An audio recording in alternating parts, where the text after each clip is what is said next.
Bom dia a todos. Estamos reunidos para a segunda sessão do nosso SIC Farmaco do ano 2025. Como vocês podem ver, nós vamos ter a palestra do professor Roberto Lentes, Ciência para a Educação, uma ponte em construção. Próximo slide. Lembrando que o SIC Farmaco é um grupo de interesse especial em farmacologia e terapêutica que faz parte da rede nacional universitária de telemedicina. Próximo. Ele recebe o apoio da nossa Sociedade de Farmacologia.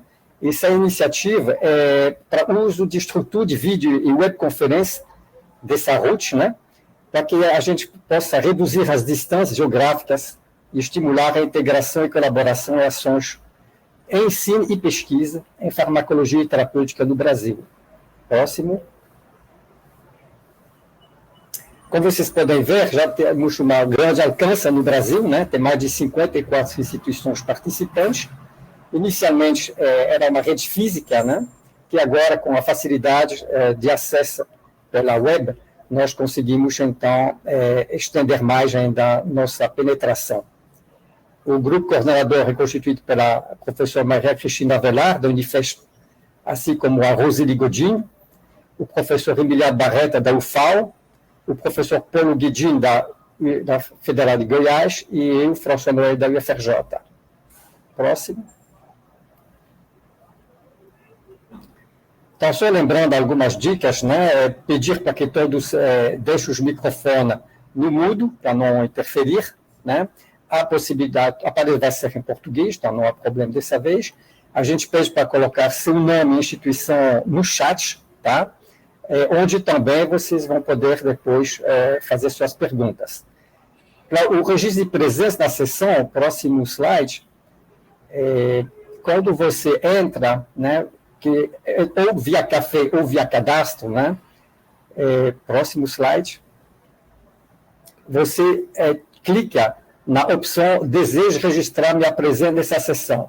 Isso valerá para essa sessão e todas as próximas. Aí, automaticamente, o seu registro vai ser feito. Você vai poder, com isso, tirar uma declaração e, sobretudo, ajudar nosso SIC Farmac a demonstrar sua importância pelo número de participantes que a gente tem. Próximo. Então, a estrutura da sessão é sempre essas informações gerais que eu estou dando hoje, 5 minutos, né? Depois eu vou fazer uma breve apresentação do palestrante do dia. Ele vai ter uns 40 minutos para fazer a apresentação e depois abrimos o debate com os participantes, então de 35 minutos, terminando com alguns poucos slides de informações gerais. Tá? Então, essa sessão é gravada, como vocês sabem que podem, então, depois ter acesso via um page da Sociedade de Farmacologia, daqui uma semana mais ou menos. Próximo slide. E aí eu vou fazer uma breve apresentação. O professor Roberto Lentes é professor emérito da UFRJ e diretor da Academia Brasileira de Ciências. Ele é conhecido pelos seus estudos dos mecanismos de neuroplasticidade, tanto em animais quanto em seres humanos, ao longo do desenvolvimento e do envelhecimento. Tem um extenso currículo e vou me limitar a apresentar alguns dados relacionados à palestra que ele vai nos proferir hoje, sobre educação e divulgação científica. Ele é coordenador da Rede Nacional de Ciência para a Educação e membro do Comitê Gestor da Aliança Global pela Ciência da Aprendizagem para a Educação da Unesco. Prêmios nessa categoria de atividade dele, né, fora da pesquisa, vamos dizer, laboratorial, né, ele recebeu a medalha da Ordem Nacional do Mérito Científico, concedido pelo Presidente da República, em 2000, o Prêmio de Compreensão Pública e Popularização da Ciência, da Academia de Ciências do Terceiro Mundo, em 2007. Em 2010, recebeu o Prêmio Nacional de Popularização da Ciência José Reis, um prêmio nacional, né? E em 2014, o prêmio Faz Diferença, do jornal O Globo.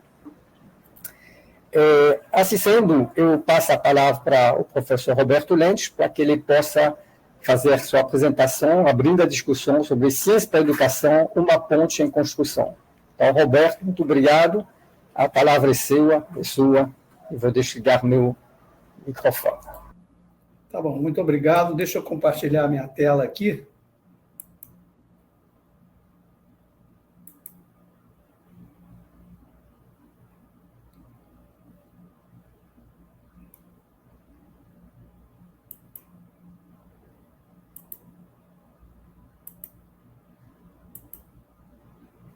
Foi? Foi, Roberto, foi. Tá. Então, em primeiro lugar, quero agradecer muito o convite. É uma honra participar desse evento, não sei se chama de webinário, que é o nome que está em voga atualmente. E muito obrigado ao amigo e colega François e os demais coordenadores dessa rede que você demonstrou tão numerosa. Eu vou falar aqui sobre um tema bastante geral. No final, eu vou mencionar algumas evidências mais científicas, mas trata-se de discutir um conceito que se chama ciência para a educação. Não se trata de divulgação científica, não se trata de ensino de ciências. Trata-se de pesquisa translacional para a educação. Então, isso é um conceito um pouco diferente. Existe, inclusive, um livro da Academia Brasileira de Ciências, publicado no ano passado, que pode ser gratuito, pode ser baixado pela internet, que diferencia essas três modalidades de relação entre a ciência e a educação. Bom, a pergunta principal que a gente vai abordar é por que a educação brasileira vai tão mal? Por que nós não conseguimos nos igualar sequer, como vocês vão ver mais adiante, a média do teste PISA da OCDE, que é um teste mundial que envolve não sei quantos, acho que quase 100 países, e a gente está muito mal na fita nesse teste. E existem outras métricas brasileiras e internacionais que concordam com essa avaliação. Por que a educação brasileira vai tão mal? Essa é a pergunta. E a resposta, a meu ver, que é o que eu vou tentar convencer vocês, é que a nossa educação tem pouca ciência. Essa logomarca aqui é um podcast que se chama Educação Tem Ciência, que é veiculado pela Rede Nacional de Ciência para a Educação, e eu fiz uma brincadeira colocando o nossa e o pouca para salientar que, embora ela deva ter ciência, a educação, a nossa educação tem muito pouca ciência. Bom, e por que isso? Então, vamos começar do começo. Existem várias pontes entre a ciência e a sociedade. Eu peguei aqui uma foto da ponte Rio-Niterói, que atravessa a Baía de Guanabara. Ela foi construída aí nos anos 70 com muito aporte da UFRJ, especialmente da COP, e outras instituições também. Então, vocês estão vendo aqui à esquerda embaixo uma imagem da COP, a ponte Rio-Niterói construída como ela é hoje, e lá do outro lado, lá do direito, a ponte em construção, os engenheiros, os operários, etc. Então, existe uma ponte, eu vou usar sempre essa metáfora, entre a pesquisa universitária ou em outras instituições e a prática, no caso, a engenharia. E isso é verdade também para a saúde. Então, se a gente considerar a saúde, é o que vocês devem estar mais ambientados, essa ponte, eu vou mostrar para vocês, está bem construída. À esquerda, vocês veem um típico laboratório de pesquisa, e lá à direita, do outro lado da ponte, à beira do leito, os hospitais, etc. Então, quais são os elementos dessa ponte? A gente pode começar pelos pilares. Os pilares da ponte são os cientistas, os pensadores, os divulgadores, aqui do lado esquerdo, abaixo. Depois se seguem os gestores, os políticos, os próprios cidadãos. E lá na outra ponta, os médicos, os engenheiros, os pacientes, os cidadãos também que atravessam a ponte, etc. Estou abordando a engenharia e a saúde. Mas ficando nessa metáfora, esses pilares podem gerar resultados. Quais são esses resultados? do lado de cá, do lado esquerdo, né, você tem a geração de conhecimento e a difusão do conhecimento, seja entre os cientistas ou entre os cientistas e o público em geral, a proposição e avaliação de políticas, e lá, do outro lado da ponte, a aplicação na prática. Então, isso é no caso da saúde, no caso da engenharia, mas vamos ficar mais no caso da saúde, que é mais conhecido de todos nós, é uma ponte construída, né? É uma ponte cujos elementos são já bem conhecidos. E ele pode ser chamado de uma ponte de pesquisa translacional que forma um ecossistema convergente. Quer dizer, se a gente considerar a saúde como a demanda social que estamos considerando aqui, todas as disciplinas, essas que estão mencionadas e muitas outras, têm algo a dizer sobre a saúde. Mesmo que você, por exemplo, você pensa na física, por exemplo, a física cria vários instrumentos, como os equipamentos de ressonância magnética, por exemplo, né? Os outros, a matemática com a inteligência artificial, as tecnologias digitais, está aqui a farmacologia e várias disciplinas e muitas outras que não estão aqui. Então, trata-se de criar um ecossistema convergente para a saúde. Isso foi conseguido, foi iniciado formalmente nos Estados Unidos depois da guerra por iniciativa do presidente Franklin Roosevelt. E ele gerou um documento que foi utilizado pelo governo que sucedeu, Truman, né, para a criação da National Science Foundation nos Estados Unidos e pelo impulso dado ao NIH, National Institutes of Health, que triplicou de tamanho naquela época. Então, essa pesquisa translacional em saúde tem elementos já também bastante conhecidos, que a gente chama da bancada à beira do leito. Certamente vocês, farmacologistas, conhecem perfeitamente essa ponte, né, já agora grafada de uma maneira diferente, em que você tem o envolvimento da bancada, aqui as universidades, instituições, etc., empresas que podem ser grandes ou pequenas, de vários tamanhos e de várias funções, e à direita os sistemas de saúde, no caso do Brasil, o SUS, mas também a rede privada. É um sistema bastante complexo e bastante completo que conecta a bancada à beira do leito, né? From bench to bedside, na expressão original em inglês, né? Bom, os resultados disso, a partir desse primeiro impulso dado depois da guerra nos Estados Unidos, a Europa estava em reconstrução por causa da guerra, a China era completamente subdesenvolvida ainda, então isso tudo ocorreu basicamente nos Estados Unidos, mas foi repercutindo nos outros países. E se a gente pegar esse tempo todo, à esquerda vocês veem um gráfico que descreve a mortalidade infantil no Brasil, e vejam que de 1930 até onde estamos agora, 2025, a mortalidade infantil caiu brutalmente, né? E veja que nós não temos lá esse sistema de saúde, a não ser o SUS, é bastante democrático, mas tem deficiências graves no atendimento à população e muita desigualdade. No entanto, a mortalidade infantil caiu.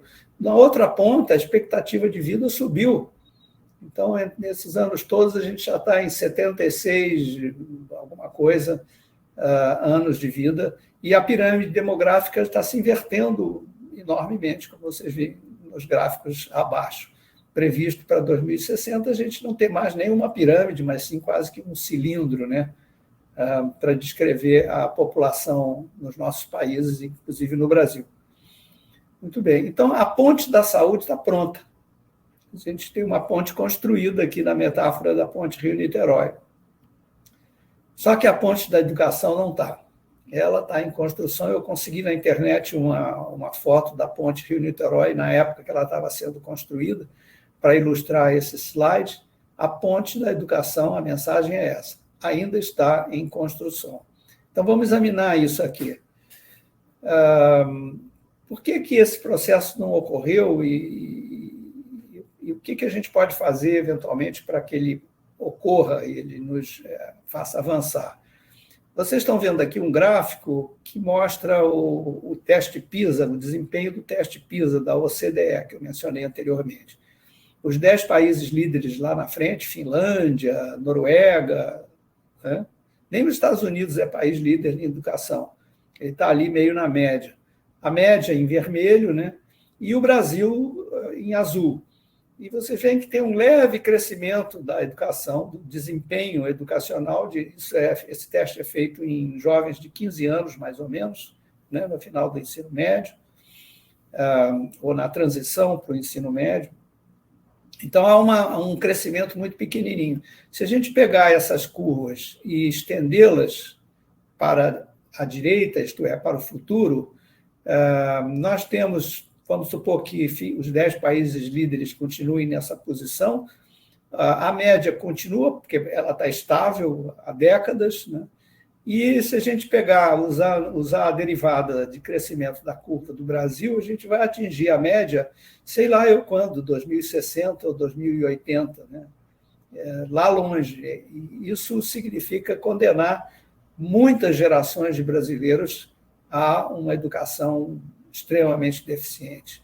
E a tese que eu defendo é que, se a gente botar ciência aqui, como pusemos na saúde, na engenharia, etc., talvez a gente consiga trazer esse atingimento de uma meta de, pelo menos, ficar próximo à média da OCDE, mais para perto, e não tenhamos que sacrificar tanto as gerações futuras que nos sucederão aqui nesse planeta, né? Bom, e a questão, então, é que a ponte da educação está em construção, e como é que a gente pode construí-la, como é que a gente pode terminá-la. Então, a gente poderia se inspirar na ponte da saúde para construir a ponte da educação. A gente tem um exemplo muito próximo, não é? E como é que isso funciona? Então, funciona, primeiramente, construindo, e, claro, existem vários atores nesse processo de construção, políticos, como eu falei naquela imagem inicial, políticos, educadores, enfim, pesquisadores, etc. E a gente construiria um sistema confluente, um ecossistema cuja demanda social fosse a educação. Então, aquelas mesmas disciplinas, que na verdade são todas e muitas, poderiam se aplicar também a desenvolver conceitos e tecnologias aplicáveis à educação. Como é que funcionaria isso? Bom, antes eu devo dizer que esse mantra de construir a ciência para a educação é a nossa tentativa na Rede Nacional de Ciência para a Educação, que é uma associação de pesquisadores, a gente tem quase 200 até o momento, como vocês veem aqui no centro, distribuídos em vários estados do Brasil e conectados com projetos em colaboração, como vocês estão vendo no gráfico de rede embaixo.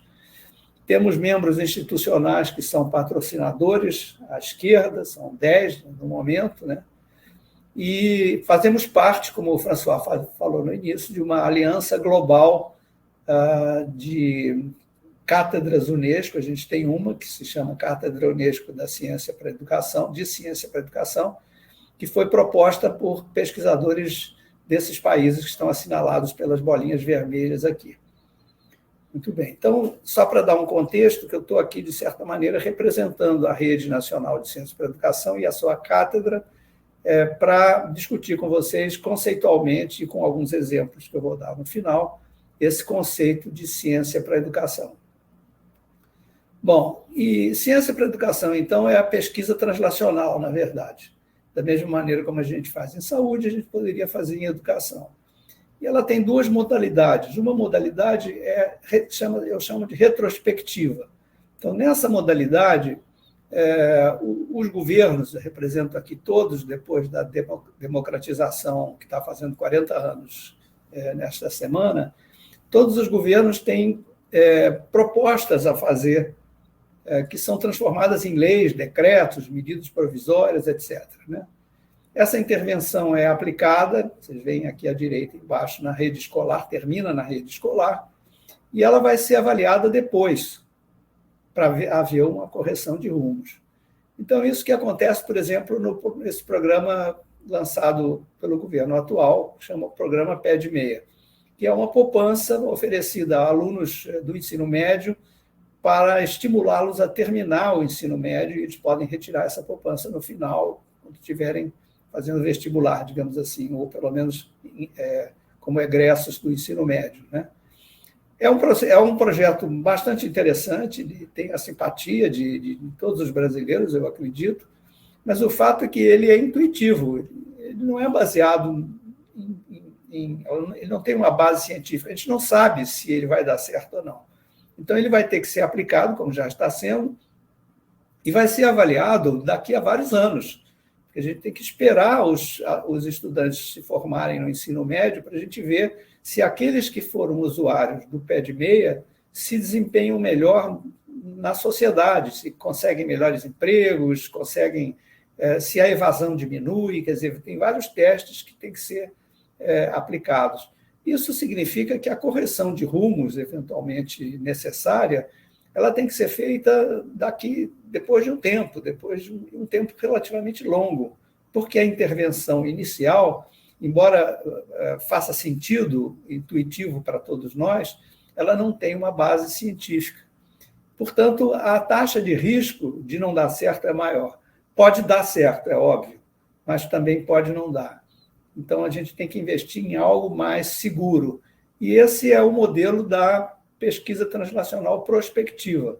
Então, nesse caso, os governos consultam a ciência antes, se é que há evidências científicas, né? Ou fomentam a pesquisa científica numa eventual intervenção que eles queiram realizar. Então, a intervenção, como vocês estão vendo aqui salientado acima à direita, a intervenção já é baseada na pesquisa. Então, isso pode ser considerado o que acontece no caso da proibição dos celulares nas escolas, que é tão controvertida e tão discutida, né? Já existem evidências, elas não são diretas, mas existem evidências de que os celulares impactam muito a atenção e o desempenho cognitivo, em geral, das crianças. Eu vou mostrar essas evidências mais adiante. Então, quando a gente faz assim, a gente se baseia em artigos científicos. Esses dois eu vou mencionar com mais detalhe mais adiante, são apenas 2 exemplos, existem outros, né? A taxa de risco será mais baixa, porque você, de saída, já baseia a intervenção em dados científicos. Então, claro, nada é absolutamente certo, é possível que não dê certo, mas a taxa de risco é mais baixa. E se as intervenções educacionais forem sempre baseadas em evidências científicas, a tendência é que o grau de sucesso seja maior, e com isso a gente consiga acelerar o desempenho educacional do país, né? Então, mas quais são essas evidências? Eu agora vou dar alguns exemplos, né, que são disponíveis para a prática educacional. Considerem apenas como exemplos, existe muita coisa já feita e muita coisa por fazer, muitas perguntas, como esse slide mostra aqui, e eu queria só mostrar para vocês os exemplos para dizer, ou para tentar convencê-los de que é possível fazer pesquisa translacionável para a educação. E da mesma maneira como você consegue fazer para a saúde e para a engenharia, para usar só esses 2 exemplos, né? Bom, um primeiro exemplo que eu queria mostrar é um artigo que foi publicado em 2020, que são os correlatos neurofisiológicos e cognitivos que ocorrem em pessoas com adicção por meios digitais, especialmente o celular, mas não apenas, né? Então, isso foi feito com um grupo de adictos, considerando adictos pessoas que frequentam a internet mais de 4 horas diárias. Vejam, provavelmente vários de nós estaríamos incluídos nessa categoria que os pesquisadores utilizaram, em comparação com um grupo controle que frequenta a internet menos que 2 horas diárias. E foi feita uma tarefa muito simples, que é uma tarefa muito conhecida dos psicólogos, chamada Go, No Go. Então, você apresenta numa tela, uma letra B ou uma letra O, por exemplo, ou um objeto, outro objeto, etc. E, se for B, a pessoa tem que estender a mão e apertar a tecla de espaço, por exemplo, do notebook, e, se for O, ela não deve fazer isso. Então, essa é uma tarefa que envolve processos cognitivos chamado controle executivo, porque você tem que decidir se você vai com a mão no teclado ou refreia esse comportamento. Bom, e eles fizeram isso estudando o eletroencefalograma desses grupos de voluntários, né? Então, funciona mais ou menos assim: é uma tela vazia, o voluntário está olhando, aparece a letra B, a letra B é a que manda ele apertar a tecla, ele aperta, aí randomicamente pode aparecer o B de novo, mas pode aparecer o O, se aparecer o O, ele se refreia, e assim vai. E você pode fazer isso um número grande de vezes sob registro do EEG. O que acontece? Se vocês olharem, comparando na curva da esquerda, por exemplo, a curva, no gráfico da esquerda, a curva preta com a curva vermelha, esse é um potencial evocado de curto prazo, em torno de 40, chama N40, é uma negatividade de 40 milissegundos, e vocês veem que a curva preta representa os não adictos e a curva vermelha os adictos. Isso significa que isso correlaciona com o reconhecimento inconsciente de erro. O tempo é muito curto, 40 milissegundos, é aquela fase em que você não sabe ainda se você vai levar a mão ou não. É uma decisão intracerebral que ainda não chegou à emissão do comportamento. Mas, se vocês olharem à direita, a curva da direita mostra o P300, que é um outro elemento do EEG, que já é considerado como representando o reconhecimento consciente de erro. Quer dizer, você começou a levar a mão quando você está no meio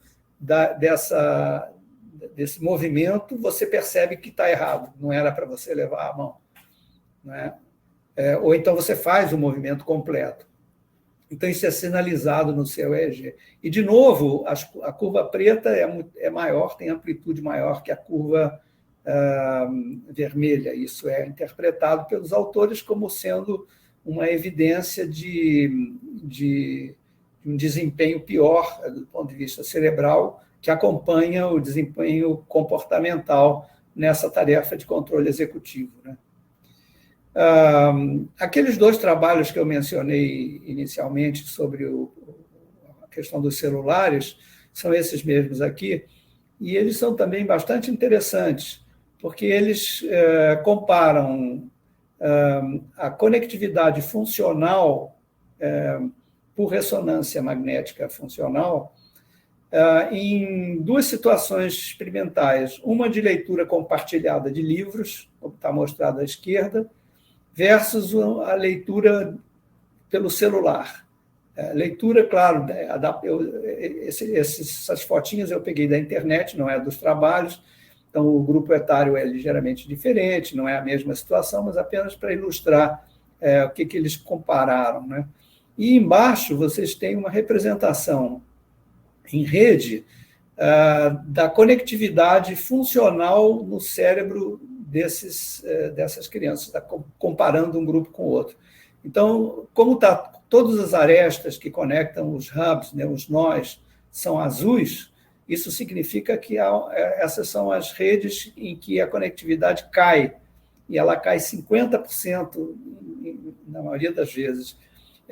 Os nós azuis são os mais atingidos, os nós brancos não foram atingidos, ou foram pouco atingidos, e aí os intermediários. Mas vocês veem que há uma queda bastante pronunciada na conectividade funcional. E se a gente for para a conectividade estrutural, que pode ser avaliada por ressonância também, e comparar com a riqueza de vocabulário no gráfico à direita, acima, vocês veem que a conectividade estrutural é reduzida justamente nos feixes linguísticos. Também é representado aqui em azul, a queda, né? Um teste de vocabulário representa ou apresenta também uma queda na riqueza vocabular dessas crianças, né? Então, isso é uma evidência, entre muitas outras, apenas usando como exemplo, de um tipo de pesquisa que translaciona com facilidade para a educação e que pode subsidiar, por exemplo, não sei se no caso da lei de proibição dos celulares eles chegaram a conhecer esses 2 artigos, provavelmente não, mas existe já alguma evidência sobre isso.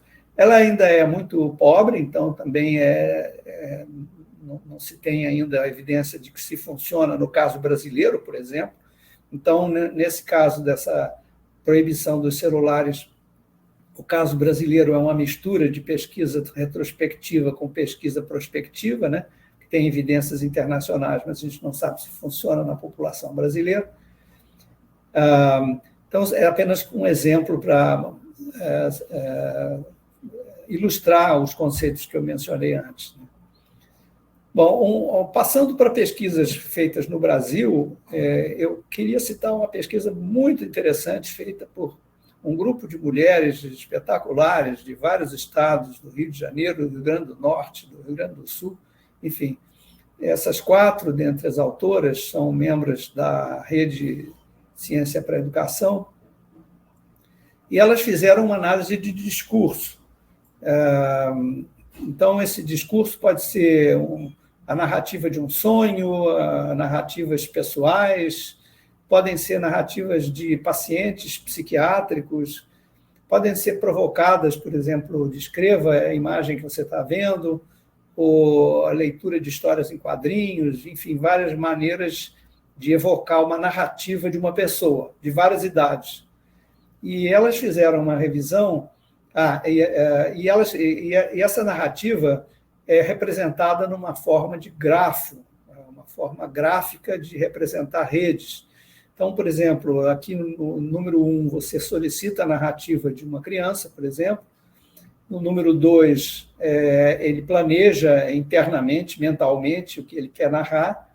Depois, ele escolhe a sequência das palavras, no item 3. E no item 4, ele fala alguma coisa, né? Está em inglês aqui, porque eu não considerei apropriado traduzir para o português, porque a análise foi feita do inglês.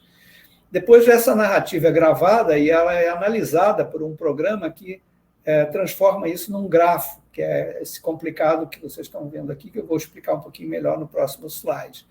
E aí você analisa matematicamente os atributos desses grafos. Então, por exemplo, se você pegar uma parte da fala do menino exemplificado antes, você pegar esse pedaço da fala que está salientado em vermelho, this image, there is an image of a chocolate bar. Isso é representado pelo grafo em vermelho também. E vocês veem começando, não sei se estão vendo, vão ver aqui a minha setinha, mas vocês começam aqui no pontinho vermelho à direita embaixo, e aí vê this image, there is an image, repete a palavra image, então o grafo dá uma volta, e aí continua a frase aqui para a esquerda. Se vocês pegarem o pedacinho à direita, que está salientado em azul, a frase, embora tenha a palavra bar e a palavra bars, elas são, uma é singular, a outra é plural, são consideradas diferentes. Então, o grafo é linear. Você vai, image of a chocolate bar, those bars like the big. Então, o grafo tem uma representação assim, linear. Isso pode ser analisado naqueles mais complexos, obviamente, uma narrativa comprida, e você pode analisar matematicamente. Fazendo isso, elas fizeram uma revisão do que já tem publicado, inclusive vários trabalhos delas, principalmente da Natália Mota, como vocês estão vendo aqui. Essa curva com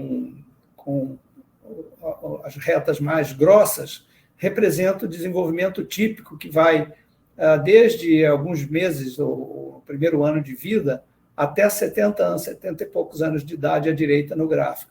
Vocês veem que a fluência, isso aí é uma medida da fluência verbal, a fluência aumenta muito na narrativa das pessoas. Se você considerar a doença de Alzheimer, por exemplo, que está aqui à direita em vermelho, né, num quadradinho vermelho, há uma queda na fluência. né? E o envelhecimento mais além de 70 anos também provoca uma pequena queda. Se você olhar analfabetos, que é esse quadradinho amarelo aqui no meio do gráfico, né, você vê que a fluência é muito mais baixa do que as pessoas típicas e que foram educadas, né? E assim você pode descrever psicoses, esquizofrenia, por exemplo, outras psicoses, pré-escolares, aqui à esquerda do gráfico, etc. Quer dizer, você pode estudar por um meio objetivo a narrativa e os seus impactos. Então, você pode estudar crianças com dislexia, por exemplo, e categorizá-las no ambiente escolar, crianças com outros transtornos de linguagem, crianças típicas, mas com um desempenho subnormal. Enfim, é um outro exemplo de pesquisa básica, vamos dizer, mas que tem uma aplicabilidade, ou já é translacionável à educação com muita facilidade, né? Deixa eu ver aqui, porque eu não estou conseguindo passar. Bom, eu vou apresentar também um pequeno trabalho do qual eu participei, que eu acho bastante interessante, que eu estou me dedicando a ele agora, mas não tenho ainda resultados, que é o conceito de sincronia cerebral usando esse sistema tem um nome complicado, o apelido é NIRS, que se chama espectroscopia de infravermelho próximo funcional. Então, você coloca uma touquinha numa pessoa, pode ser uma professora e um aluno, um professor à esquerda ou aluno à direita, e você tem um optodo em vez de um eletrodo, porque é um optodo porque ele emite luz para dentro, que passa pelo crânio, chega ao cérebro, faz uma trajetória elíptica, talvez, e é captado alguns centímetros ao lado por um receptor, né? E isso significa que você pode calcular a absorção dessa luz pela hemoglobina que passa pelo cérebro, e essa absorção relativa vai dizer alguma coisa sobre a atividade neural naquele momento, naquele local.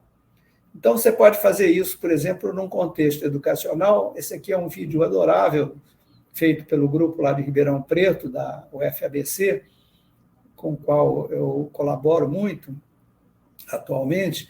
É o NIRS, né, aplicado na touquinha da professora e na touquinha da aluna. E vocês vão ver à esquerda o gráfico que mostra a atividade cerebral, ou, na verdade, a atividade, a concentração dinâmica da hemoglobina oxigenada ou reduzida, você pode ser qualquer uma das duas, simultaneamente, quando a criança é ensinada a a jogar um joguinho de soma de números inteiros. Então, vocês vão ver aparecer mais ou menos nesse lugar do gráfico, não sei se estão vendo aqui meu indicador, uma atividade síncrona entre a professora e a aluninha. Aqui a professora fala alguma coisa, à direita vocês veem a atividade, e agora apareceu uma atividade síncrona, está vendo? Logo depois da fala da professora. Então, vou passar de novo para vocês verem o momento em que aparece a atividade síncrona. A professora fala, vejam à direita, em amarelo, e agora as duas sincronizam, a direita e a esquerda em vermelho e em amarelo.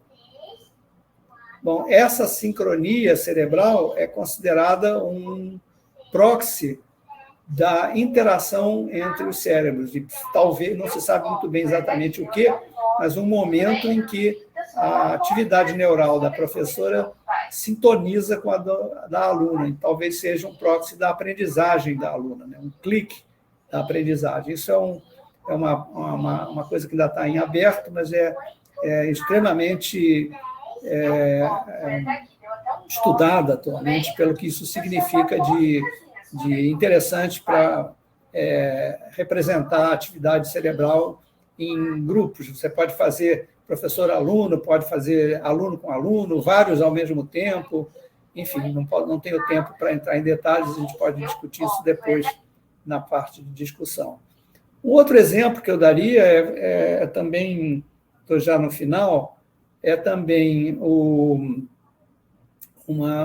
duas teses que nós estamos orientando, eu e a Rosinda de Oliveira, que é professora da Psicologia da UFRJ. Uma já foi defendida, que é da Fernanda Ferreira, e a outra que está em processo experimental, que é do Lucas Gemal. A Fernanda foi aluna do PGNet, que é o Programa de Neurociência Translacional da UFRJ, do ICB, e o Lucas é aluno do Programa de Ciências Morfológicas, também do ICB. Então, a questão é a seguinte: a gente elaborou um programa, que eu vou mostrar para vocês, um software que acelera a leitura e pode ser aplicado a crianças típicas, crianças disléxicas, adultos, etc. E a pergunta desse que a gente fez é se a gente consegue acelerar a leitura sem que a criança ou o adulto perca a compreensão do que ela leu. O segundo subprojeto do Aceletra, é o nome do software, é o que acontece no cérebro quando isso ocorre antes, durante e depois do treinamento, que é a parte do Lucas. Então, assim, eu não tenho tempo de elaborar, mas muito rapidamente vocês podem ver como é que funciona o negócio. A criança vê uma frase, a gente tem um banco de sentenças selecionadas pela frequência das palavras, a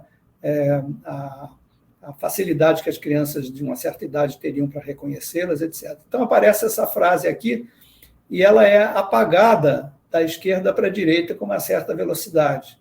E depois a gente pergunta o que a criança compreendeu, né? Depois, em seguida, a gente pode acelerar esse processo e apagar mais rápido. Aí fica mais difícil a compreensão. E é claro que a gente faz isso gradualmente, eu estou dando só exemplos assim, mais radicais, só para vocês entenderem como funciona, mas os resultados já mostram que há uma diminuição do tempo por letra na leitura de crianças. Tem só uma criança aqui, verde claro, que não respondeu bem, as outras todas responderam em graus diferentes, né? E isso sem prejuízo da compreensão da leitura. A gente vê nas crianças típicas, isso é muito, muito flagrante, nas crianças disléxicas, a gente ainda não tem um N suficiente para afirmar com toda a certeza o mesmo que acontece nas típicas, né? E no cérebro das crianças, os resultados preliminares, aqui no caso não é uma criança, é um voluntário adulto do estudo piloto, vocês podem ver, comparando as imagens da esquerda com a direita, que são os optodos de NIRS posicionados numa imagem de ressonância magnética, que a atividade do córtex pré-frontal, à esquerda, que é predominante no início do treinamento, se desloca para a direita no final do treinamento. Então, há um deslocamento das regiões de controle executivo para as regiões mais ligadas à leitura, porque há menos envolvimento atencional com o treinamento. Essa é a nossa interpretação, isso está em curso, é um trabalho que ainda não está publicado, a gente vai ter notícias maiores, talvez, ao longo deste ano. Então, assim, para encerrar, eu diria a vocês o seguinte: primeiro, eu tentei convencê-los de que a educação precisa se basear em evidências científicas, da mesma maneira como a saúde e da mesma maneira como a engenharia e tantas outras atividades humanas. Segundo, que essas evidências são obtidas por pesquisas translacionais. Eu exemplifiquei com dois tipos, retrospectivas e prospectivas. As duas são úteis, mas as prospectivas são mais eficazes, porque tem uma taxa de risco menor. A terceira conclusão é que a gente precisa construir um ecossistema que conecte o ambiente de pesquisa com o chão da escola, quer dizer, a tal ponte que falta a gente construir. Claro que essas três conclusões não são fáceis de executar, se a gente for querer pensar, por exemplo, em políticas públicas, né? E a gente, num evento que a gente realizou pela rede, para subsidiar a 5ª Conferência Nacional de Ciência e Tecnologia, que ocorreu no ano passado, em junho, a gente fez essas propostas aqui ao governo: a criação de instâncias transversais consultivas que reúnam os vários ministérios e secretarias estaduais interessados em estabelecer políticas públicas que utilizem ciência e tecnologia. Talvez um conselho consultivo interministerial. Essa foi a primeira proposta. A segunda é que as agências de fomento do MCTI lancem editais de pesquisa nos vários formatos que já existem, as FAPs também, né? Abordando temáticas de interesse para a educação brasileira. E a terceira proposta é que a gente oferte, ou que o Brasil oferte bolsas não apenas para pesquisadores jovens que trabalhem na interface da ciência com a educação, mas também para os professores de educação básica que se disponham a colaborar e participar dos projetos de pesquisa. Então, com isso, essas propostas foram objeto de 2 livros que estão disponíveis no nosso site, ali em cima, gratuitamente, em PDF. Um chama-se Educação Tem Ciência, como eu mencionei no início, né, que é o que foi enviado ao Ministério da Ciência e Tecnologia como contribuição, e outro que é mais recente, no final do ano passado, que é objeto de... Os 2 foram feitos por grupos de trabalho, e esse segundo representa uma comemoração dos 10 anos de existência da nossa rede e mostra muitos exemplos, além dos que eu mencionei aqui, que podem subsidiar essa política pública. Então, a ponte está em construção, a ponte que a gente quer, e cabe a nós, aqui para frente, provavelmente as gerações que vão se seguir a nós, concluí-la. E com isso, eu concluo essa palestra e estou pronto para responder as perguntas que vocês quiserem fazer. Muito obrigado. Muito obrigado, Roberto, pela essa palestra muito instigante. Abrir janela, né? Eu acho que isso que é importante, muitas pessoas que podem não ter noção do que já está sendo feito, né? E vamos encerrar, então, nossa discussão. Eu vou seguir a ordem das perguntas no chat, né? Primeiro, o Rafael fez uma pergunta muito objetiva, perguntando qual é o artigo que analisa as narrativas das crianças. Que você não vou saber aqui de cor, mas acho que vocês, quando tiver no YouTube, vai ter, acho que tem a referência, mas eu posso depois mandar para vocês, os que estiverem interessados podem me contactar por e-mail que eu mando a referência. É um artigo de revisão daquelas pesquisadoras que eu mencionei, mas não sei de cor, assim. Tá. Uma pergunta do Paulo Breitner. Professor Lentz, em ambiente de sala de aula, quais comportamentos ou sinais que podemos perceber que entre professor e aluno estão atingindo essa conexão?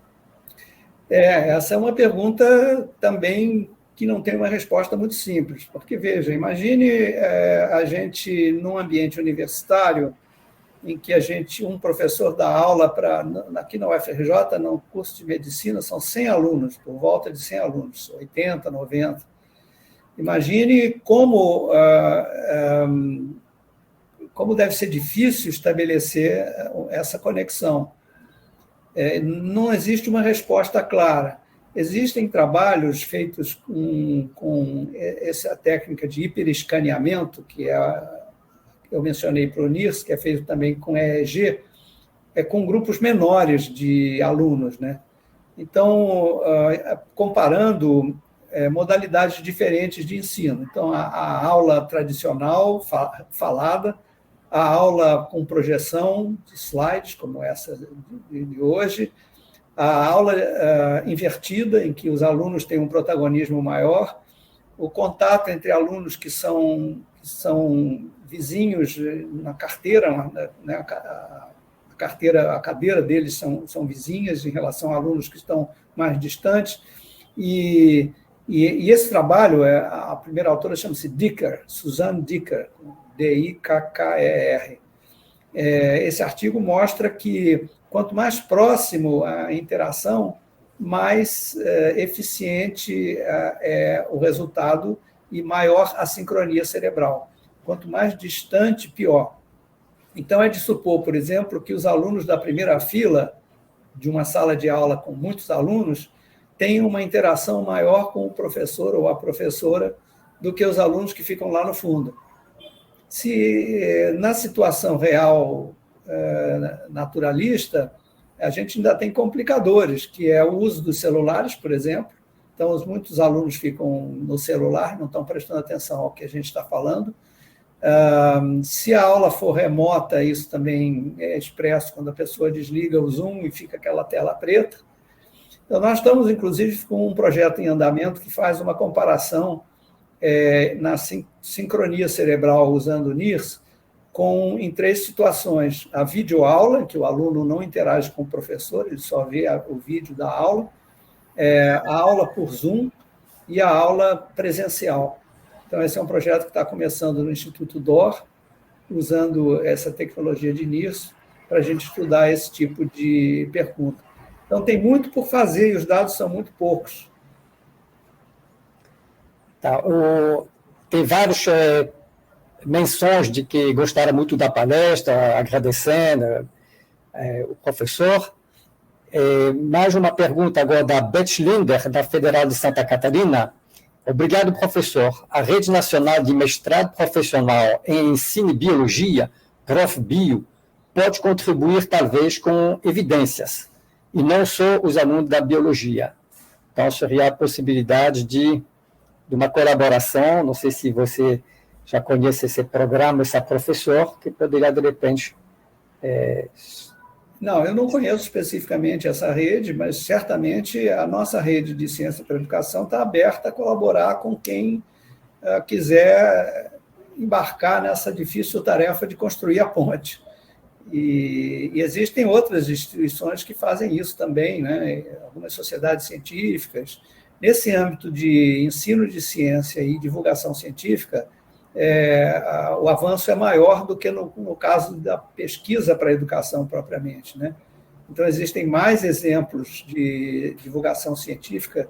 Hoje, ela inclusive, é requisitada no currículo Lattes, você tem que apresentar para propor um projeto de pesquisa ao CNPq, por exemplo, você tem que demonstrar que você faz algum tipo de extensão ou de divulgação científica. Então, sim, a gente está pronto a colaborar com essa rede, a gente precisa só entrar em contato e descobrir quais as melhores maneiras.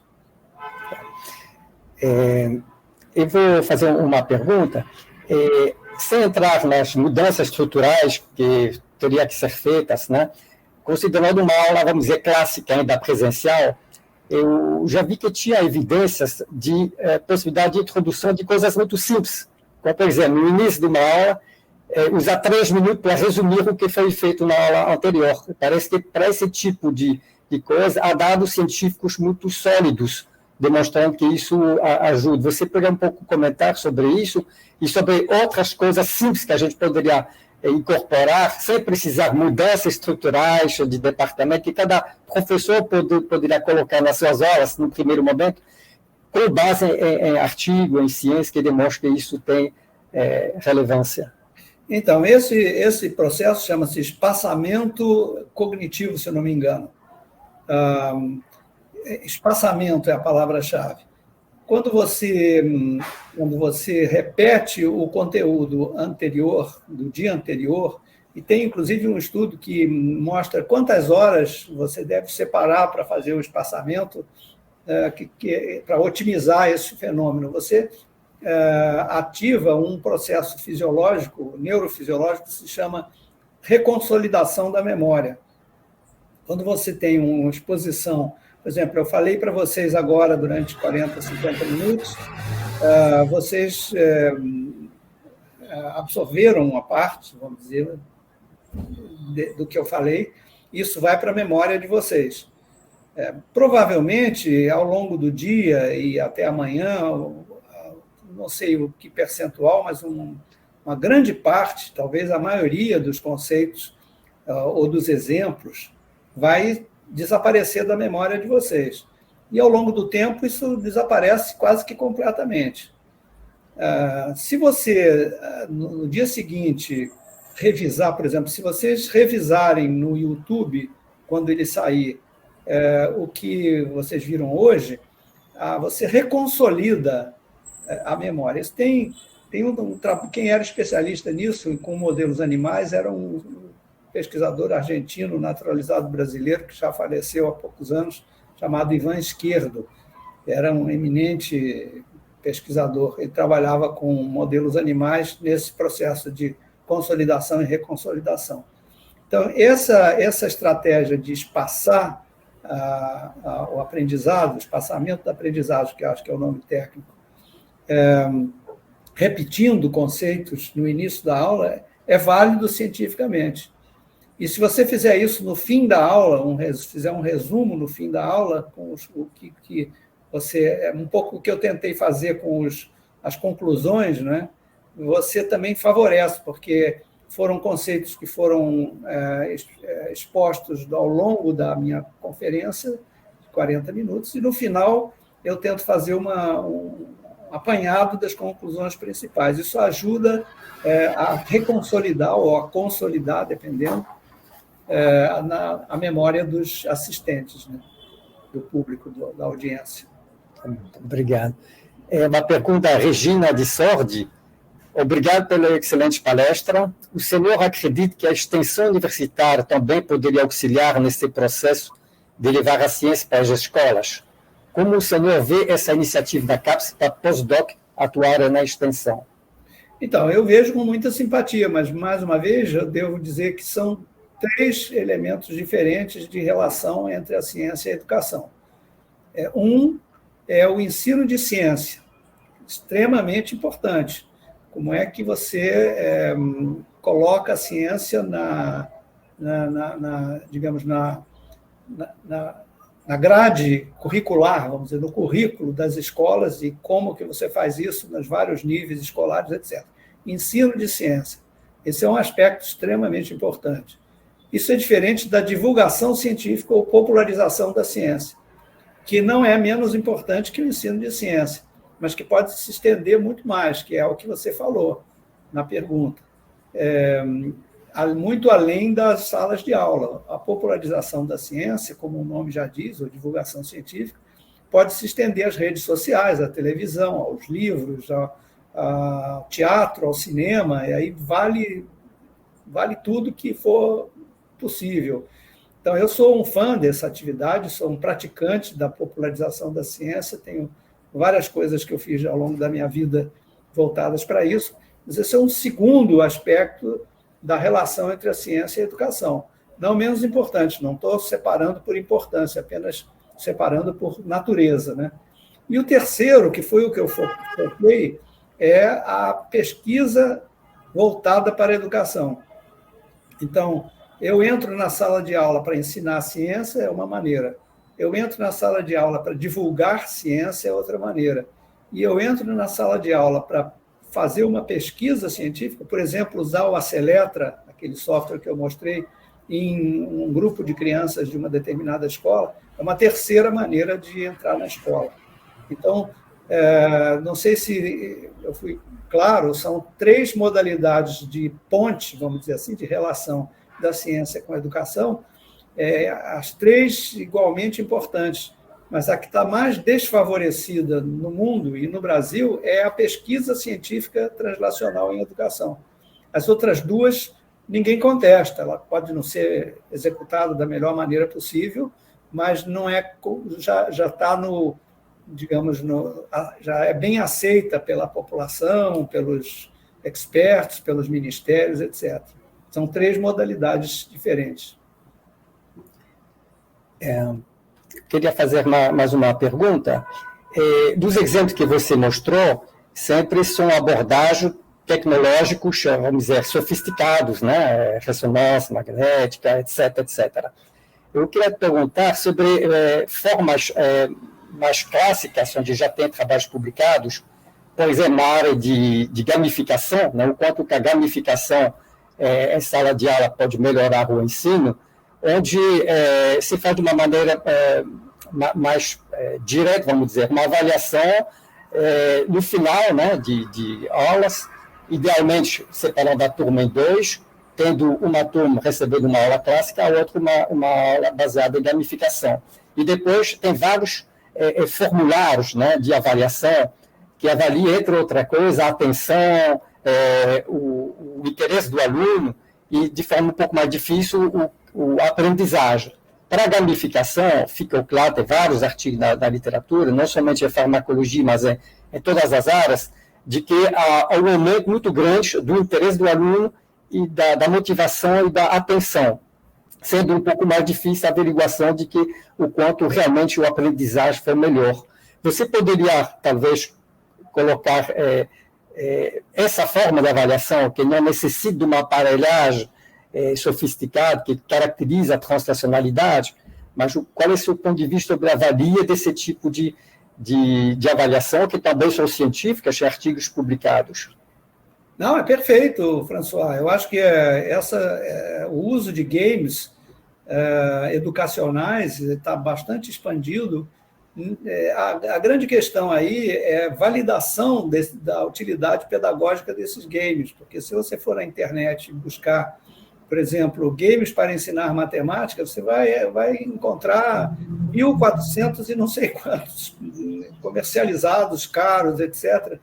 Mas se você perguntar se eles sofreram avaliação de resultados, aí a coisa fica complicada, porque provavelmente a maioria deles não sofreu. Então, o que tem que ser averiguado é que ótimo, vamos criar games educacionais, mas nós temos que avaliar a sua eficácia. Então, isso pode ser feito de uma maneira relativamente simples. Esse Aceletra que eu mencionei, ele é um gamezinho, eu não pude dar os detalhes, mas ele é um game, a criança recebe uma figurinha, tem um álbum de figurinhas que ele vai completar e tal. Só que a gente está avaliando a eficácia. Ele vai ser disponibilizado, vai ser de acesso livre, não vai ser cobrado, mas a gente está em curso, já a tese da Fernanda Ferreira, a avaliação da eficácia pedagógica do desempenho na leitura de crianças disléxicas e típicas com esse software.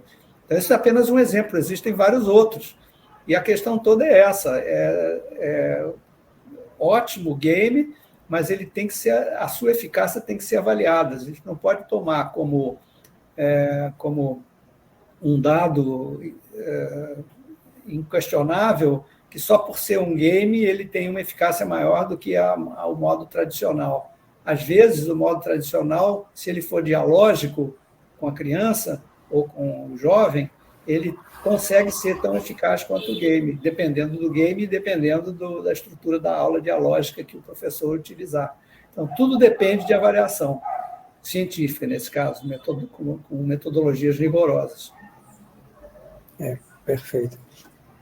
Esperando mais alguma pergunta da audiência, vou emendar uma pergunta, então.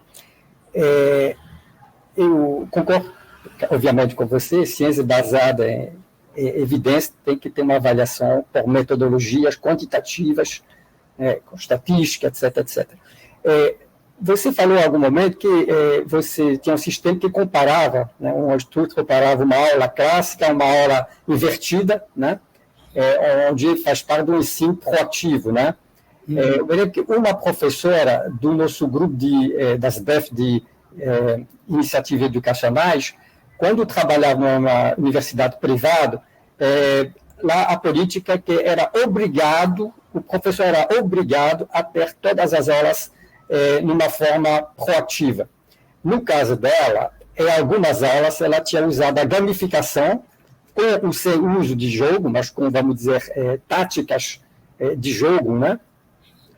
Então, você vê que, de novo, às vezes, nas universidades privadas, por uma questão de verticalização em relação dono-empregado, né, você consegue fazer mudanças drásticas muito rapidamente. O que sabemos, e a gente discutiu isso um pouco antes, né, dentro das universidades públicas é muito mais difícil, porque, na realidade, tem que ser um convencimento. Não há como, de cima para baixo, baixar uma ordem dessa, né? Então, eu queria, talvez, aproveitar para você ver dentro da realidade nossa, no FRJ, e suponho que isso em várias universidades públicas, quais são as amarras e como que poderia começar a facilitar, a estimular a introdução de algumas coisas, talvez as mais simples, mas baseadas em ciência, para começar a conscientizar as pessoas dentro da dificuldade de uma estrutura universidade pública, onde finalmente o professor continua, de uma certa forma, sendo o dono das aulas dele, né? Como que você vê isso? E você passa a mais que a gente pode fazer para... Esse é um assunto extremamente importante, né? Em primeiro lugar, eu mencionaria a comparação entre as universidades privadas e as universidades públicas. De fato, as universidades privadas têm um processo decisório mais verticalizado, mais rápido, né, do que as universidades públicas, mas nem sempre essas decisões, as decisões tomadas, são pautadas pelo resultado educacional. Muitas vezes são pautadas por métricas econômicas, de lucro ou de custo-benefício, e isso a universidade pública não tem. Então, nesse sentido, a universidade pública tem mais liberdade do que a universidade privada. O professor da universidade pública tem mais liberdade do que o professor da universidade privada. Por outro lado, a universidade pública se estratificou num esquema muito rígido, né? muito severo. Quer dizer, eu sou de uma geração mais antiga e assisti um momento em que a pesquisa não estava presente na universidade. Quando eu fiz minha graduação em medicina, o único departamento que fazia pesquisa era o departamento de biofísica, um pouquinho na farmacologia e um pouquinho na histologia e quase nada na anatomia para pegar as áreas básicas. Nas áreas clínicas era pior ainda.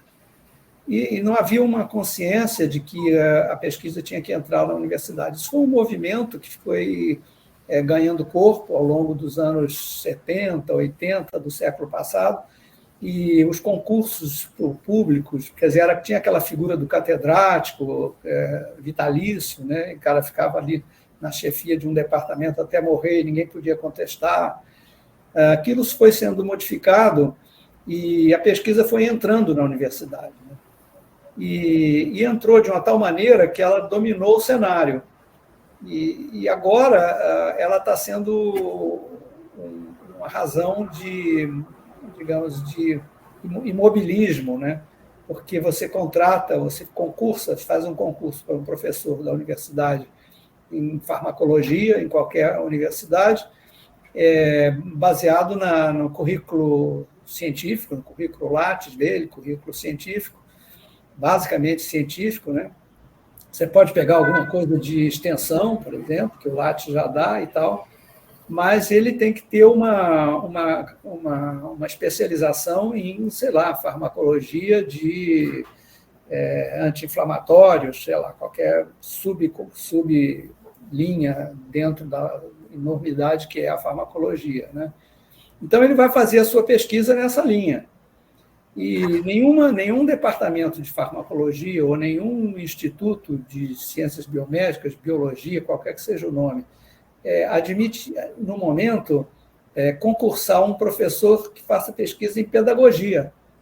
Isso só as faculdades de educação, as quais são muito refratárias a esse tipo de raciocínio que eu mostrei aqui para vocês.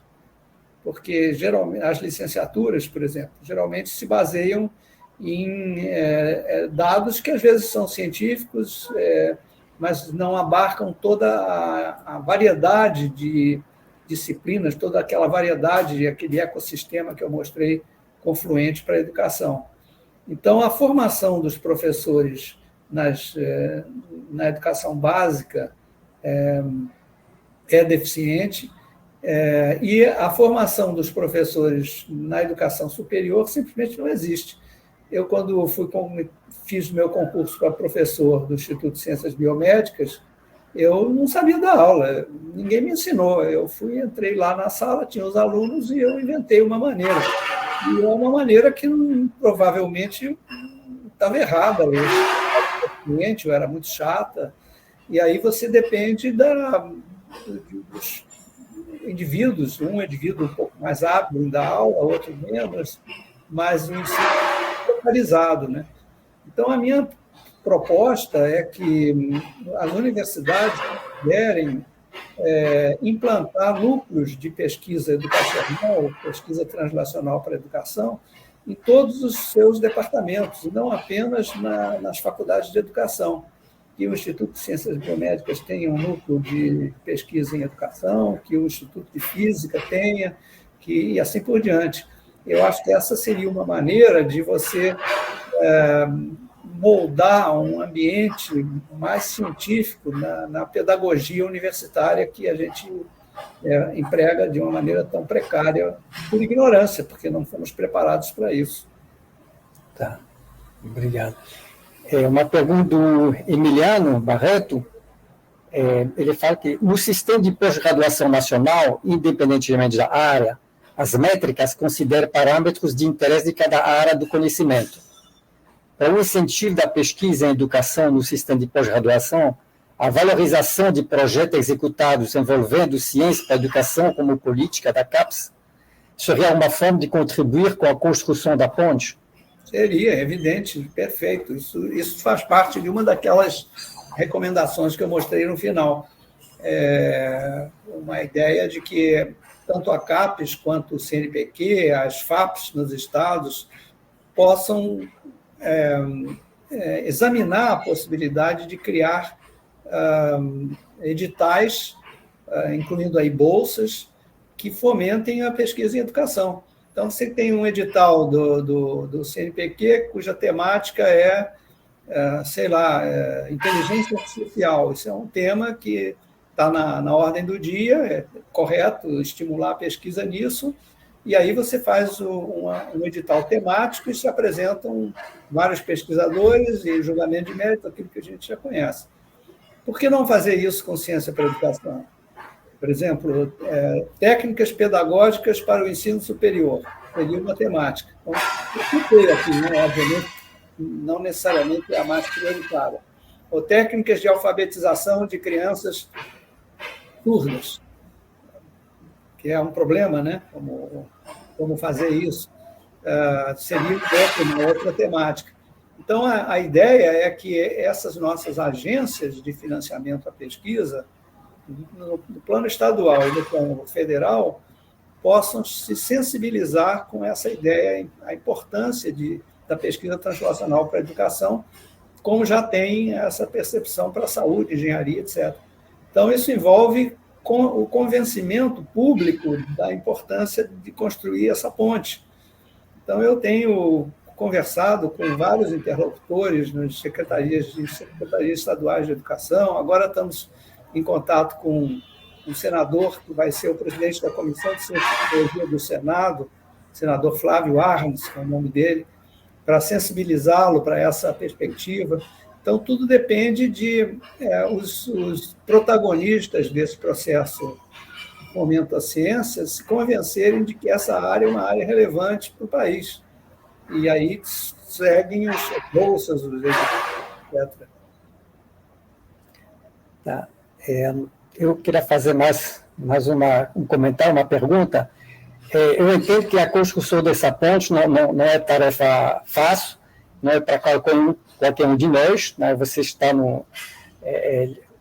na liderança de alguns projetos estruturados para isso, inclusive para alcançar os políticos, que é fundamental, mas eu queria voltar na questão, vamos dizer, do amanhã. Né? Como a gente vê pela literatura, pelo que você mostrou, e a gente vê ainda timidamente em reuniões da Sociedade Brasileira de Farmacologia, da FESB, algumas palestras, alguns cursos sobre método de ensino, tá? Com algumas coisas novas. Então, o que eu quero dizer? Já tem algumas coisas baseadas na ciência, mas que não são conhecidas pela maioria.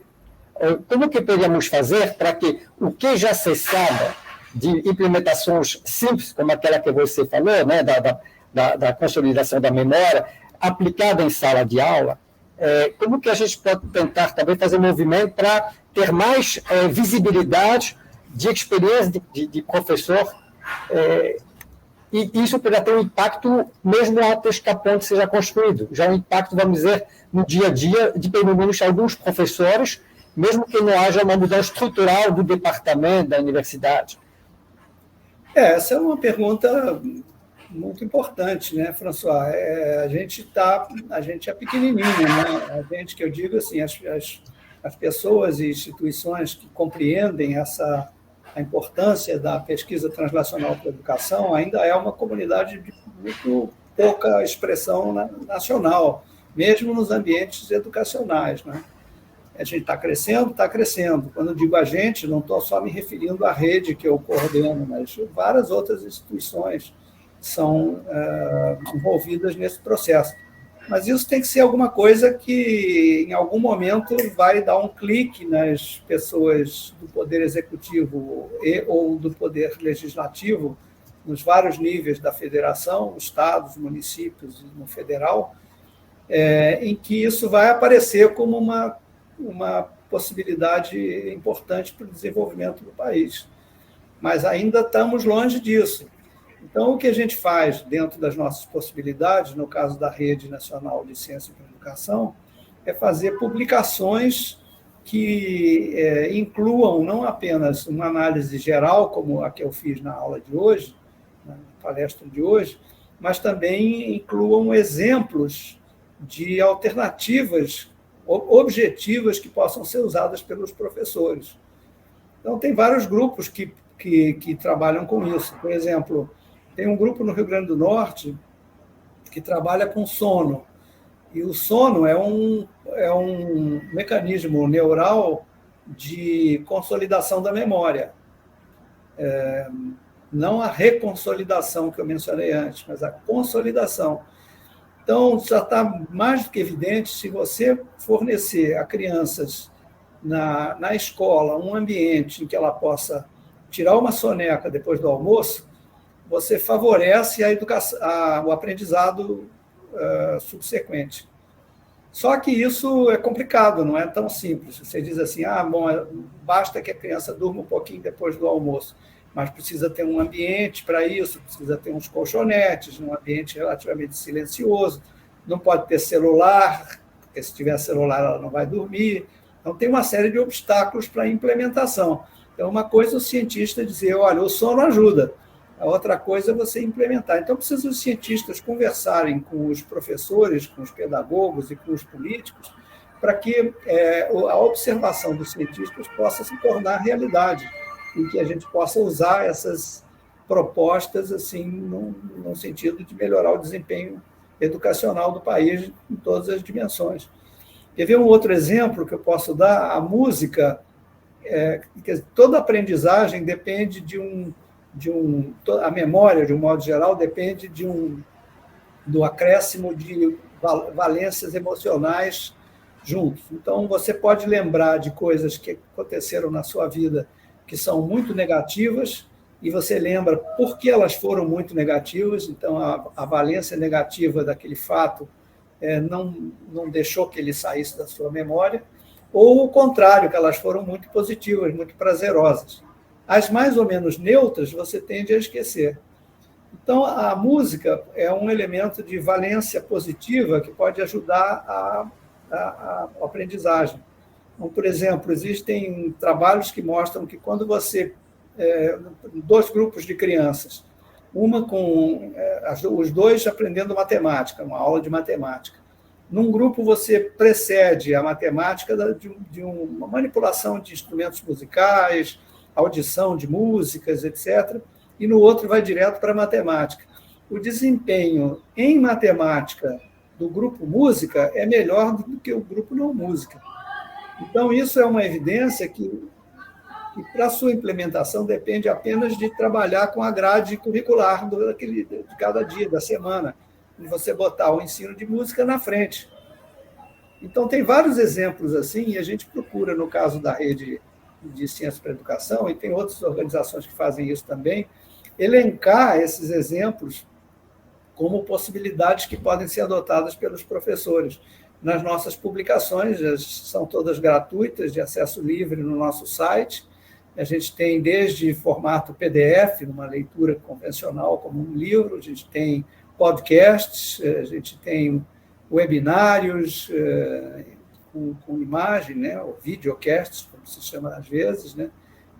Enfim, Alguns estão no YouTube, outros podem ser baixados, são mais rápidos, ou estão em sites específicos, né? Então, mas do ponto de vista nacional, a massa crítica ainda é muito pequena e a compreensão pública dessa necessidade ainda é muito pequena. Por isso que ainda não temos resultados muito tangíveis sobre esse processo no Brasil. Tá, já estamos chegando ao fim desse dia.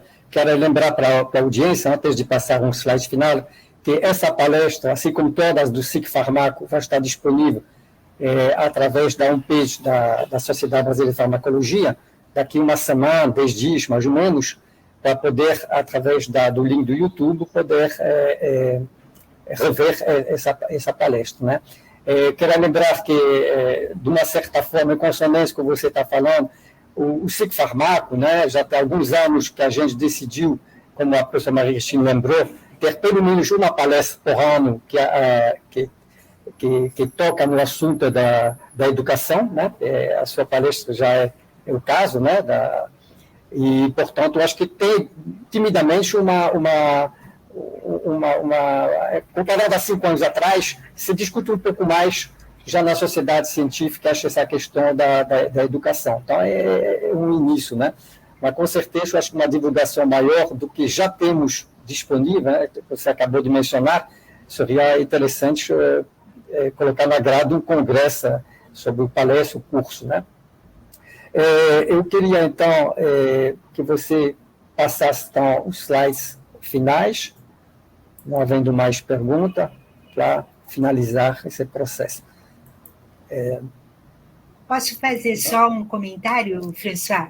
Claro. Eu não sei porque eu não estou conseguindo fazer copy-paste aqui no chat, enquanto põe aí o slide, mas muito obrigada, professora. É só para fazer um comentário, para finalizar, que essa questão, né, então, uma massa crítica pequena ainda, a questão dessa necessidade de ter um maior conhecimento, né, envolvimento de pesquisa e de produtos aí nessa área, mas a gente também tem que começar a mudar a cultura, né? Então, me lembrou uma questão que dentro das nossas universidades, e aí principalmente focado em saúde, as iniciações científicas, né?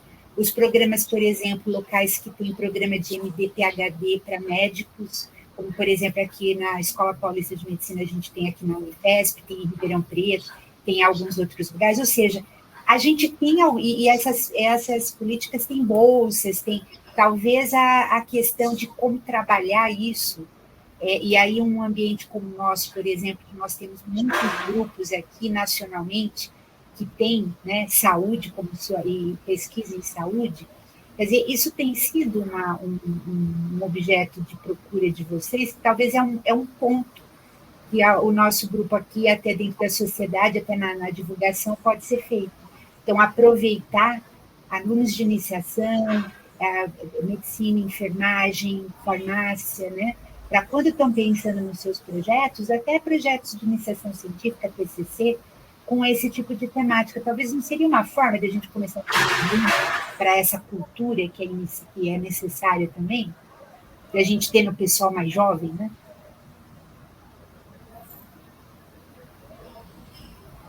Acho que esse é um comentário mais para o François, né? Porque eu acho que quando fala em editais, a gente, que é fantástico saber que vocês estão trabalhando com essas agências que tem na questão aqui da pergunta até do professor Emiliano, talvez deixar como um comentário aqui, né? Que a gente sempre pensa na coisa nova, que é super importante, né? Ter esse tipo de temática sendo dentro da parte do planejamento das agências, mas quando a gente vai para as nossas próprias instituições, naquela mensagem que o senhor deu, os professores, orientadores, quando a gente está pensando nas nossas iniciações científicas e em projetos como esses, que já envolvem profissionais da saúde, durante a sua formação e graduação, de repente a gente está trabalhando, né, essa necessidade de pensar em temáticas como essa, e que naturalmente podem ser incentivadas, né? Então, seria uma mensagem aí que gruda com o que o François colocou, né, François? A gente pensar nesse tipo de divulgação e de instigar, né, a nossa comunidade a pensar, né? Eu acho que caberia muito bem um TCC, por exemplo, que pode ser um trabalho não experimental, né, fazer um levantamento de técnicas de ensino baseado em ciência, e dessa forma informaria o orientador e também na faculdade, né, ao apresentar esse tema, né. Seria uma forma de, vamos dizer, divulgar um pouco mais o assunto. Eu acho que para o TCC isso é muito possível de ser feito, é muito relevante, eu acho. Mas obrigada, acho que era só para deixar registrado, que acho que é uma forma, né, da participação.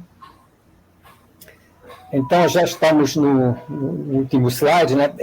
Roberto, você tem algum slide antes? Por favor, eu acho que tem mais uns 2, 3. Era só para esse aqui, para lembrar, a próxima vez que você entrar, né, não esquecer, para quem não fez ainda, optar pela registre minha presença nessa sessão, e automaticamente você vai ter esse registro feito para a sessão atual e todas as demais, será um default, né? Então, o último slide, agora sim, eles nos mostram qual vai ser a próxima palestra, né? A próxima sessão vai ser dia 16 de abril, sempre nesse mesmo horário. E vamos ter como palestrante a professora Carolina Baraldi, que está atualmente nos Estados Unidos, na Universidade do Estado do Michigan. Ela vai falar sobre conhecimentos básicos de farmacologia dos alunos da área de saúde ao redor do mundo. O que devemos saber. Toda uma forma também abrange um pouco o ensino, porém de uma forma de conteúdo programático, né? Entendo eu. E a moderadora vai ser a professora Aura Elizabeth Linder, que propôs a palestrante, que é da Universidade Federal de Santa Catarina. Então, com isso, agradeço ao professor Roberto. Nós tivemos uma boa audiência, com um pico de 60 pessoas presentes, está acima da média. Falei para vocês, vai de 40 a 80, né? Para um assunto, como você disse, que não era propriamente dito farmacologia, mas você vê que tem o interesse. Eu pude ver que não fez intervenção, mas estava presente o Gilberto Castanheira, um amigo meu que é ex-presidente da Sociedade Mexicana de Farmacologia, que também já frequentou muito nossa Sociedade de Farmacologia, nossas BEFT, mostrando que o interesse, então, extravasou, vamos dizer, até o Brasil. Então, Roberto, muito obrigado. Se você quiser fazer uma última palavra, ainda tem 1 minuto. Não, só eu devo agradecer a oportunidade de comunicar essas ideias que são bastante pouco permeáveis no Brasil, né? Mas que são, a meu ver, um instrumento fundamental para o desenvolvimento do Brasil, da sociedade e tal, que é por meio da educação, basicamente. Muito obrigado, François, e os organizadores. Foi um prazer estar com vocês. E as perguntas foram ótimas também, estimulantes. Muito obrigado. Obrigado, Roberto. Até uma próxima. Então, pode parar a gravação, Emiliano.